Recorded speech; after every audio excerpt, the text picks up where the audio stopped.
믿으면 하나님의 영광을 보리라 라는 제목으로 말씀 함께 살펴보겠습니다. 먼저 오늘 본문으로 들어가기 앞서서 요한복음 전체의 구조를 짤막하게 보시면요. 표를 띄워주세요. 네, 1장은 서론입니다. 그래서 예수님이 하나님이시다 라는 사실에 대해서, 빛이신 예수님에 대해서 전반적인 이야기를 다루고 있고요. 그리고 2장에서 12장까지는 표적의 책으로서 예수님이 하나님으로서의 그 권능 행하는 부분에 대해서 구체적으로 보여줍니다. 하나님의 권능을 가지고 이런 일도 하실 수 있다, 이런 일을 하실 수 있으니 이분은 하나님이다 라는 것을 보여주고 있죠. 그리고 13장에서 20장을 보시면 영광의 책으로, 요한복음에서 이야기하는 영광은 이제 예수님이 순환당하는 것, 십자가에 못 박히시는 그 사역에 대해서 이야기를 합니다. 그리고 거기서 죽음으로 끝나는 게 아니라 최종적으로 부활하셔서 영광의 자리에 앉으시는 그 내용이 기록이 되어 있습니다. 그리고 마지막 21장에는 이제 배반했던 제자들을 불러 모으고 다시 회복시키셔서 그 사명의 자리로 나아가게 하시는 그 이야기로 마무리되는 것을 볼 수 있죠. 특별히 오늘 본문은 11장을 우리가 같이 봤는데요. 이것은 11장이기 때문에 표적의 책에 들어있다고 볼 수 있겠습니다. 그러면 표적의 책에는 어떠한 표적들이 있는가? 다음 페이지. 네, 총 7가지 표적이 기록되어 있는데요. 요한복음에는 첫 번째는 물이 포도주가 되는 사건입니다. 이 표적을 통해서 예수님께서 가지고 오시는 이 구원이 유대교를 능가하는 구약의 완성이다라는 것을 보여주고요. 왕의 신하를 고치심으로써 구원의 대상이 이제 더 이상 유대인으로 한정되는 것이 아니라 이방인까지도 믿음으로써 구원받을 수 있다라는 사실이 드러나게 됩니다. 그리고 38년 된 병자를 치유하시는데 이것을 통해 영원한 생명이 하나님께 있음을, 예수님께 하나님께 있음을 보여줍니다. 그리고 오병이어 사건을 통해서 예수님이 믿는 자에게 영생을 주시는 양식되어 주신다라는 것을 보여주죠. 그리고 물 위를 걸으십니다. 이것을 통해 유대인들은 물 위를 걸을 수 있는 존재가 하나님으로 인식을 하고 있었는데 그 권능을 직접 보여주심으로써 하나님과 동급임을 보여주고 있습니다. 그리고 소경으로 태어난 자를 눈뜨게 합니다. 예수님이 영적 어둠과 무지를 해결할 수 있는 세상의 빛 되시는 존재다라는 것을 보여주고요. 마지막으로 오늘 본문입니다. 죽은 나사로를 살리시죠. 이것을 통해 예수님이 부활과 생명이다라는 사실이 드러나고, 나아가서 예수님이 부활하게 될 것임을 예표해주고 있는 사건이라고 할 수 있습니다. 자, 11장과 12장, 11장에서 12장으로 연결되는 이 부분은 표적의 책의 결론부라고 할 수 있는데요. 표적의 책에서 이제 영광의 책으로 넘어가는 그 단계에 있기 때문에 요한복음의 전환점이라고도 할 수 있습니다. 그리고 여기에서 이제 예수님의 순환을 알리게 되고 마지막으로 영광의 책으로 이어지는 전주에 해당하는 부분이다 라는 부분을 아시고 이제 본격적으로 오늘 본문을 함께 살펴보도록 하겠습니다. 자, 요한은 먼저 이번 사건의 등장인물과 또 이 일이 일어나는 장소에 대해서 아주 디테일하게 설명하고 있는 것을 볼 수 있습니다. 11장 1절을 보시면요, 이제 이 부분을 같이 읽지는 않았는데 쭉 이어서 그 사건 전체를 다룰 겁니다. 어떤 병자가 있는데 그는 마리아와 마르다의 마을 베다니에 사는 나사로다. 마리아, 마르다, 베다니, 나사로, 뭔가 아주 구체적인 지명과 사람 인물에 대해서 언급을 하고 있죠. 심지어 여기서 이야기하는 이 마리아는 어떤 사람이냐면 2절에서 또 더 설명을 합니다. 향유를 예수님께 붓고 머리털로 닦던 바로 그 사람인데, 오늘 본문의 주인공인 나사로는 바로 그 마리아의 오라버니다라고 이야기하고 있죠. 왜 이렇게 구체적으로 too much information, 오늘날 말로 TMI라고 하는데 왜 이렇게 많은 정보를 이렇게 자세하게 기록하고 있는가 봤더니 오늘 사건의 역사적 신빙성을 정확하게 알려주고자 이렇게 기록하고 있는 것이었습니다. 오늘 사건이 너무나 놀랍고 믿기가 어려운 일이 실제로 일어나기 때문에 이렇게 많은 정보를 줘서 이제 읽는 사람들로 하여금 이 일이 진짜라는 것에 대한 증거를 보여주고 있는 것이죠.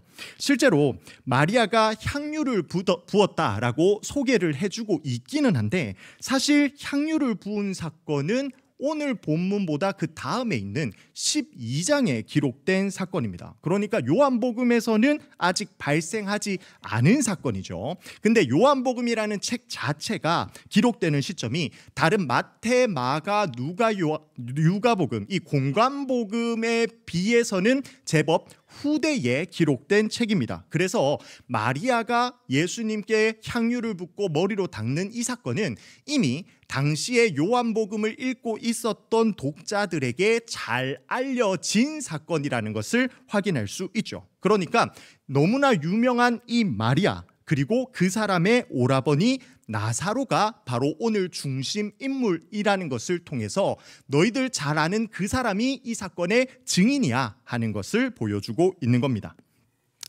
마리아와 마르다는 예수님께 사람을 보내서 주여 보시옵소서, 사랑하는 자가 병들었나이다, 이렇게 이야기를 전하게 합니다. 주님 보세요, 병들었습니다. 이 말은 무슨 의도입니까? 예수님 빨리 와서 나사로를 좀 고쳐주십시오 라는 그러한 메시지죠. 자, 근데 예수님은 이때의 이 사건에 대해서, 이 나사로가 아픈 이 사건을 이렇게 해석합니다. 4절 말씀 띄워주세요. 제가 읽겠습니다. 예수께서 들으시고 이르시되 이 병은 죽을 병이 아니라 하나님의 영광을 위함이요 하나님의 아들이 이로 말미암아 영광을 받게 하려 함이라 하시더라. 자, 오늘 본문을 보시면 중의적인 표현, 이중적인 의미를 가지고 있는 표현이 제법 많이 등장하는데요. 이 표면상으로 이 4절의 말씀은 이제 예수님이 나사로를 살리셔서 그 권능이 드러나게 되고 예수님이 하나님이라는 그 영광의 자리에 앉게 되는 것을 의미하고 있는 겁니다. 근데 동시에 다른 한편으로는 이제 예수님이 이 사건을 통해서 영광을 받게 한다. 아까 전에 요한복음에서는 이 영광이 순환이라고, 십자가 사역이라고 말씀을 드렸죠. 예수님이 죽임을 당하시게 될 것을 지금 아주 돌아서 그렇게 암시적으로 이야기하고 있는 표현이기도 합니다. 그래서 이제 영광의 책으로 이어지게 되겠죠. 자, 그런데 오늘 본문 가운데 이게 문장의 연결이 조금 이상한 부분이 하나가 있습니다. 바로 5절과 6절 말씀인데요. 띄워주시면요. 예수님이 마르다와 동생 나사로를 사랑하시더니 나사로가 병들었다 함을 들으시고 이틀을 더 유하십니다. 자, 예수님이 마르다와 나사로를 사랑하신다면, 진짜로 사랑하신다면, 우리가 사랑하는 사람이 아프다는 소식을 들었다면, 그리고 그것을 치유할 수 있는 능력이 나에게 있다면 어떻게 하시겠습니까? 손주가 아프답니다. 약이 나에게 있습니다. 어떻게 하시겠어요? 당장 뛰어가야죠. 뛰어가서 그 약을 전해줘야죠. 이게 사랑한다면 나타나는 당연한 반응이어야 되는데, 예수님은 아주 이상하게도 그 들은 자리에서 이틀을 더 보내십니다. 자, 그런데 원어를 보면요, 이제 6절 시작하는 부분에 우운이라는 접속사가 하나 들어 있습니다. 이제 이것을 한글로 번역하면 그러므로인데, 다시 말씀 띄워주세요. 자, 그러니까 여기서 이 그러므로를 넣어서 읽으면 예수님이 나사로를 사랑하십니다. 그러므로 병들었다 함을 들으시고 이틀을 더 유하셨다. 이렇게 읽을 수 있는 겁니다. 이게 무슨 의미입니까? 이틀을 더 유하시는 것이 예수님이 귀찮아서, 혹은 다른 일 때문에 너무나 피곤하셔서, 아니면 다른 할 일이 너무나 많아서 우선순위에 밀려서 이틀을 더 유하시는 것이 아니라는 거죠. 왜 이틀을 더 유하셨다? 나사로를 사랑했기 때문에 이틀을 더 유하신 겁니다. 이틀을 더 유한 것이 나사로를 향한 사랑의 표현이라는 말이죠. 실제로 그렇게 행하심으로써, 이틀을 더 유하심으로써 이제 나사로, 마리아, 마르다가 예상하지도 못했고 기대할 수도 없었던 엄청난 것을 얻게 되는 것을 우리는 눈으로 확인할 수 있게 됩니다. 자, 그러나 아직 마리아와 마르다는 이 뜻을, 예수님께서 이틀을 더 유하시는 것에 대한 의미를 이해하지 못했죠. 그래서 너무나 서운하고 또 한편으로는 예수님이 너무나 원망스러웠을 것입니다. 자, 그러나 하나님은 인간의 뜻에 의해서 움직이시는 분이 아니죠. 철저하게 하나님의 뜻에 따라 가장 좋은 것으로 베풀어 주시는 분이다라는 사실이 오늘 본문에 잘 드러나게 됩니다. 자, 그렇게 이틀 후에 예수님은 제자들에게 베다니가 있는 유대로 다시 가자 이렇게 말씀을 하십니다.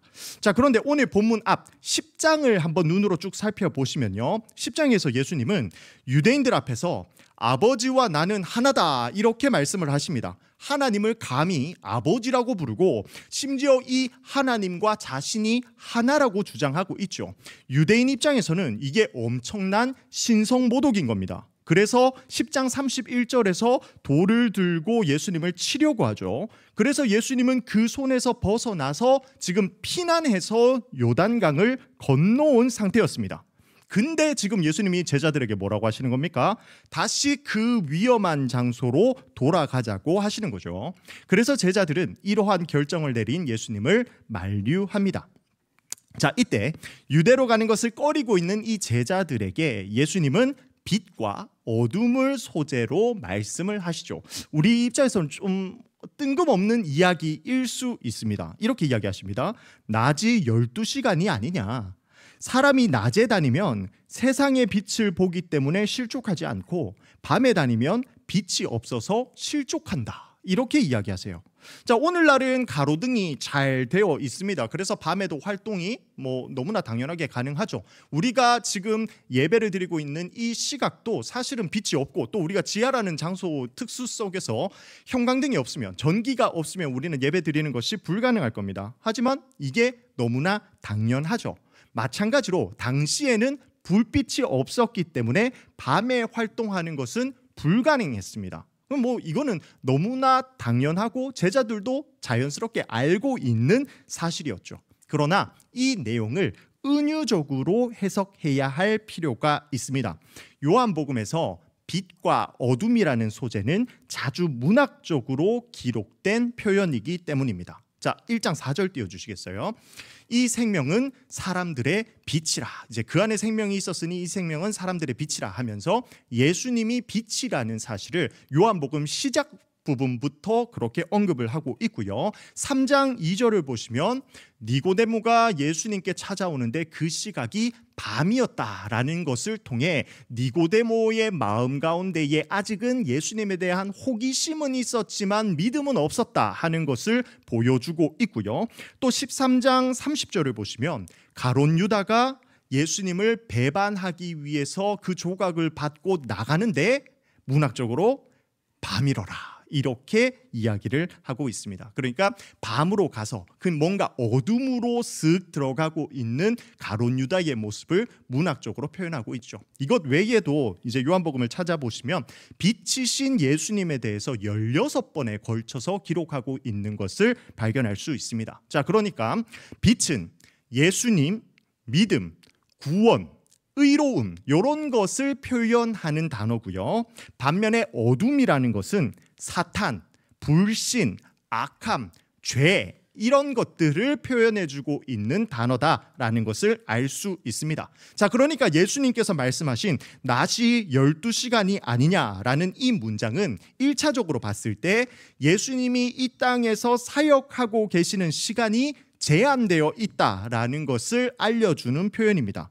12시간밖에 없다는 거죠. 그러니까 시간이 얼마 없기 때문에 지금 가서 당장에 일을 해야 하니 우리가 좀 위험하더라도 유대 땅으로 넘어가야 한다라는 의미이고요. 2차적으로는 봤을 때 예수님이 자신의 빛을 나사로에게 드러내심으로써 나사로가 실족하지 아니하고 살아나야 한다 하는 것을 알려주는 중의적인 표현이기도 한 겁니다. 자, 그렇게 예수님이 이제 베다니에 도착하게 되었습니다. 자, 그런데 나사로는 무덤에 있은 지 이미 나흘이나 지난 상태라고 기록을 합니다. 당시 유대인들은 사람이 죽으면 그 영혼이 육체 주위에서 3일 동안 머무르다가 그 후에 수월로 간다라고 생각을 했습니다. 그러니까 4일이 되기 전까지는 다시 살아날 가능성이 있다고 믿는 사람들이 있었다는 거죠. 자, 그런데 지금 시점이 어떻습니까? 4일이 지났습니다. 그 말은 뭐다? 나사로가 이제 정말 완벽하게 죽었고 더 이상 소생할 수 있는 가능성이 전혀 없다라는 것을 알려주고 있는 것이죠. 자, 표적에서 자주 사용되는 방식인데, 표적의 책에서 자주 사용되는 방식인데, 아까 전에 보시면 38년 된 병자라는 표현도 있었고, 태어날 때부터 소경된 자, 이런 표현을 통해서 더 이상 이들은 회복될 수 없는 사람들이다라는 것을 아주 분명하게 기록하고 있는 겁니다. 많은 유대인이 나사로의 죽음을 위문하러 왔습니다. 그것을 봤을 때 이 나사로의 집안은 당시 유대 사회에서 아주 잘 알려지고 유명한 집안이라는 것을 알 수 있고요. 때문에 이 사건이 일어난 것이 진짜다 하는 증거가 됩니다. 그리고 또한 사람이 많다는 것은 이 놀라운 사건의 목격자도 그만큼 많았다 하는 것을 알려주고 있죠. 마르다는 예수님이 오신다는 말을 듣고 곧 나가서 예수님을 맞이합니다. 마르다는 주님이 여기 계셨더라면 내 오라비가 죽지 않았을 것입니다 하면서 예수님을 원망합니다. 마르다는 이 대사를 봤을 때 마르다의 상태가 어떻냐면, 예수님이 병자, 아픈 사람은 고치게 할 수 있다고 믿었을지 모르겠지만 죽은 자를 살릴 수 있는 권능은 없다라고 믿고 있는 상태였음을 우리가 알 수 있습니다. 그래서 예수님이 이렇게 이야기하시죠. 내 오라비가 다시 살아나리라. 그러나 마르다는 당장의 소생으로 이해하지 않고요, 마지막 부활 때에 다시 살아날 것으로 가르침을 주시는 것으로 이해를 했습니다. 예수님은 이번 기회를 계기로 삼아서 아주 중요한 메시아적 선언을 하시는데, 너무 중요하기 때문에 우리 같이 읽어볼까요? 25절에서 26절 말씀 함께 읽습니다. 시작. 예수께서 이르시되 나는 부활이요 생명이니 나를 믿는 자는 죽어도 살겠고 무릇 살아서 나를 믿는 자는 영원히 죽지 아니하리라. 네가 이것을 믿느냐? 자, 미래적 차원에서 예수님은 부활이십니다. 그래서 육체적으로 죽었던 사람이 다시 살아날 수가 있죠. 그리고 여기에서 끝나는 게 아닙니다. 예수님의 사역은요, 현재적 차원에서는 예수님이 생명 되신 분입니다. 그래서 영적인 죽음을 맞이하지 않을 수 있게 되고 영원히 죽지 않을 수 있는 거죠. 믿는 자는 영원한 생명을 지니고 있기에 죽어도 죽는 것이 아닙니다. 그래서 예수님은 자고 있다라고 그렇게 표현을 하죠. 믿는 자는 마지막 날에 다시 부활해서 그리스도와 연합하게 됩니다. 그래서 주님과 영원히 살게 될 것입니다. 자, 여기에 대해서 이제 마르다는 고백합니다. 주는 그리스도시요 세상에 오시는 하나님의 아들이신 줄 내가 믿나이다. 마치 베드로의 고백처럼 그렇게 예수님의 그리스도 되심에 대해서 고백은 하지만 사실 이 예수님이 어떤 사역을 할 줄에 대해서는 그렇게 잘 이해하지 못하고 있는 상태로 그저 고백만 하고 있는 것을 볼 수 있습니다. 이후에는 이제 마리아를 부르셔서 마르다와 했던 유사한 대화를 나누시고 이제 본격적으로 무덤으로 이동하십니다. 유대 관습에 따라서 무덤은 굴로 되어 있었고 입구는 돌로 막혀 있었습니다. 예수님이 돌을 옮겨 놓으라고 하시자 마르다는 죽은 지 벌써 나흘이라서 냄새가 난다 이렇게 이야기를 하는데요. 이 말이 뭘까요? 나사로가 진짜 분명하게 죽어서 이제는 그 시체가 육신이 썩고 있는 상황임을 알려주는 겁니다. 혹자들은 나사로가 아픈 상태로 굴에 들어갔다가 그냥 그 안에서 우연히 혹은 그 안에서 자기가 스스로 기운을 차려서 일어난 것이다 라고 주장하는 사람이 있을 수 있는데, 나사로에서 썩은 냄새가 난다는 것을 통해서 그가 분명하게 100% 죽었다라는 것을 입증해 보이고 있죠. 자, 그랬더니 예수님이 표적의 중요성을 이야기합니다. 11장 40절 말씀, 믿으면 하나님의 영광을 보리라. 표적에 있어서 가장 중요한 것은 믿음입니다. 이번에도 동일하게 믿음이 강조되어지고 있습니다. 사람들이 그렇게 돌을 옮겨 놓자 예수님은 눈을 들어서 우러러 보시면서 하나님께 기도를 하십니다. 이는 예수님께서 행하시는 그 모든 것들이 하나님으로부터 주어진 것들임을 사람들에게 보여주시기 위함이었죠. 이런 것들을 통해 예수님이 진정으로 하나님이 보내신 그리스도시구나 하는 사실을 믿게 하기 위해서 일부러 이러한 제스처와 기도를 드리게 됩니다. 후에 예수님은 큰 소리로 나사로야 나오라 이렇게 부르십니다. 그랬더니 어떻게 되더라? 죽었던 나사로가 살아서 나오게 됩니다. 이때 나사로는 수족을 배로 동인 채로 나오는데 이것은 죽어서, 진짜 나사로가 죽어서 장사의 과정을 치렀다, 정말로 확실하게 죽은 상태다라는 것을 이 배로 동인 모습을 통해 더 확실하게 알 수 있죠. 예수님은 그것을 풀어서 놓아 다니게 하라 이렇게 말씀하십니다. 엄청난 기적이 일어났습니다. 이때까지 배고팠던 사람들을 먹이기도 하고 아팠던 사람을 고치시기도 했는데 그거랑은 비교도 할 수 없을 만큼 대단한 메시아적 사건이 일어난 겁니다. 죽은 자가 살아났습니다. 그 말은 이제 앞으로 인생에게 있는 모든 문제를 예수님은 해결할 수 있는 분이다라는 사실이 입증되는 거죠. 자, 이때 일반적으로 다큐멘터리나 영화나 예체능이나 쇼라면 이제 죽은 나사로가 살아났을 때 어디에 초점을 맞추게 될까요? 당연히 다시 살아난 나사로에 대해서 구체적으로 보여줄 겁니다.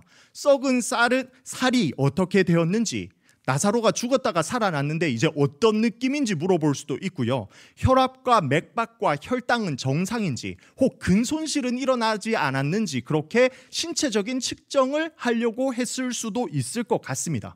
그러나 성경은 나사로가 아니라, 다시 살아난 나사로가 아니라 예수님께 초점을 맞춤으로써 사람들의 관심, 이 요한복음을 읽고 있는 독자들의 관심을 오직 예수님의 능력에 집중시킵니다.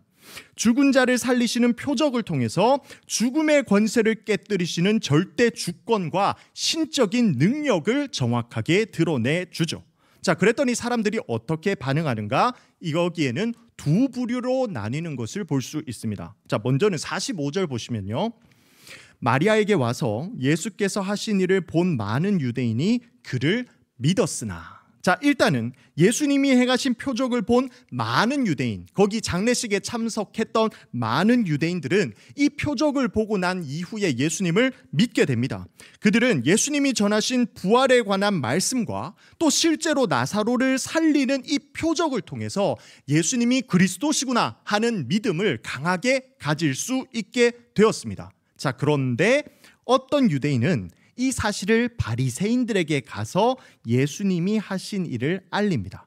그래서 바리새인들은 예수님을 어떻게 해야 하는가에 대해서 논의를 하게 되는데, 이때 대제사장 가야바가 아주 의미심장한 말을 합니다. 50절 말씀 제가 읽겠습니다.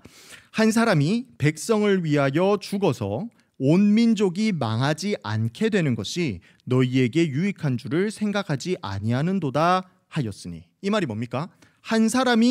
예수님 한 사람이 죽어야 이스라엘이 망하지 않을 것이다 이렇게 말하는 겁니다. 예수님 한 사람이 죽어야 이스라엘이 망하지 않을 것이다. 자, 이 말이 맞습니까? 틀립니까? 맞을까요? 틀릴까요? 가야바, 대제사장 가야바, 당시 예수님을 죽이려고 이제 작전을 짰던 그 사람인데, 그 사람이 했던 말이 맞을까요? 틀릴까요? 맞는 말입니다. 놀랍게도 맞죠. 물론 그들은 다른 의도로 이 말을 했습니다. 이 사람들은 예수님을 지금 이대로 두면 모든 사람들이 예수님을 믿게 될 것이고, 그러면 로마 사람들이 이것을 반란으로 간주해서 이스라엘의 땅과 민족을 몰살시킬 것이다 라는 의미로 이 표현을 써서 이야기를 했습니다. 그러나 그들의 의도와는 다르기는 하지만 그들이 뱉고 있는 이 말 자체는 맞다는 거죠. 왜냐하면 예수님 한 사람이 백성을 위해서 십자가에 못 박혀 죽게 되면 이제 온 민족이 구원을 받게 될 것이기 때문입니다. 자, 결국 예수님이 나사로를 살리신 이 일은 유대인들이 예수님을 죽이려고 모의하는 계기가 되는 거죠. 너무나 유명해져 버려서 이제 이 유대인 예수님을 가만히 두면 안 되겠다 하는 결정을 내리게 된 사건이 바로 표적의 책 마지막 사건, 죽은 나사로를 살린 사건입니다. 그렇게 예수님은 나사로를 살리심으로써 죽음의 위기를 맞게 되셨죠. 그러나 예수님의 죽음은 결코 실패가 아닙니다. 오히려 이제 영광의 책 챕터로 자연스럽게 넘어가는 그 연결다리 역할을 하게 되었죠. 예수님의 죽음을 통해서 하나님은 가장 완벽하게 영광을 받으시게 될 것이며 후에는 예수님 또한 가장 영광스러운 모습으로 부활하시게 될 것을 우리가 잘 알고 믿기 때문입니다. 자, 그러면 이제 오늘 이 말씀이 우리에게 어떠한 의미가 있는가? 오늘 본문에서 드러나는 하나님이 어떤 분인가에 대해서 먼저 살펴봤으면 좋겠습니다. 하나님이 어떤 분인가? 죽은 자도 살리실 수 있는 그러한 능력 있는 분이다라는 것이 정확하게 드러나죠. 결국 모든 것이 가능한 전지전능한 하나님이다라는 사실이 가장 정확하게 드러나는 말씀이 오늘 본문이라는 것입니다. 이러한 하나님을 믿으십니까? 우리 성도님들 하나님 전지전능하다라는 사실 분명하게 믿으십니까? 믿음으로 이 부분에 정확하게 반응하셨으면 좋겠습니다. 자, 그러나 하나님의 전지전능함을 믿으신다면 그 전지전능함을만을 믿고 끝나는 게 아니라 하나님의 타이밍 또한 우리는 정확하게 신뢰를 해야 합니다. 마리아와 마르다가 예수님께 사람을 보내고 예수님이 유하셨던 시간이 며칠이었죠? 이틀 동안 그 소식 들은 상태에서 머무셨습니다. 자, 근데 이틀 후에 다시 베다니로 왔을 때 나사로가 죽은 지 며칠 지났다고 이야기합니까? 4일 지났답니다. 자, 다시 사람 보내서 소식 듣고 예수님이 이틀 있다가 왔어요. 근데 나사로가 죽은 지가 4일 된 상태입니다. 자, 그러면 예수님이 이 소식을 들었을 때 이미 나사로가 죽어 있었다는 말이죠. 그러니까 마리아와 마르다는 자기 소망에 이 나사로가 죽기 전에 예수님이 이 소식을 접하고 자기에게 와서 이 아픈 것을 치료하기를 바랬지만 사실 이미 그 소식이 예수님께 전해졌을 때는 그들이 원하던 그 타이밍을 놓친 후라는 거죠. 그들이 원하던 그것이 이루어질 수 없는 타이밍이었습니다. 그러나 예수님은 더 철저하게 이틀 동안의 시간을 더 유하셔서 정말 인간으로서는 할 수 없고 소망 없고 불가능해 보이는 그 상황 가운데 전지전능한 하나님의 능력이 어떠한지 정확하게 보여주시고 드러내시더라는 말씀이죠. 이것을 통해서 그들이 처음 기대했던 그 은혜보다도 훨씬 더 놀라운 은혜를 경험하게 되는 사건이 바로 오늘의 이야기인 겁니다.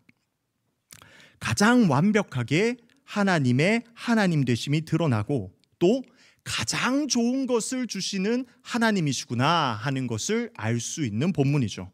자, 그러니까 우리가 이제 앞으로 기도할 때 우리는 하나님께 뭔가 땡깡 부리면서 기도할 필요가 없다는 것을 정확히 알 수 있는 거예요.